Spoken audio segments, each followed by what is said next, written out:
how to turn off filtered keywords or comments with specific keywords on your videos on TikTok.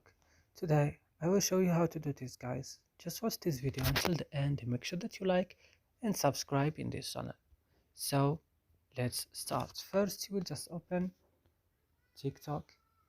Then when TikTok is opening, you will just go to profile, open your profile, go to this three line here, then go to settings and privacy, and then go to privacy, and then go to comments,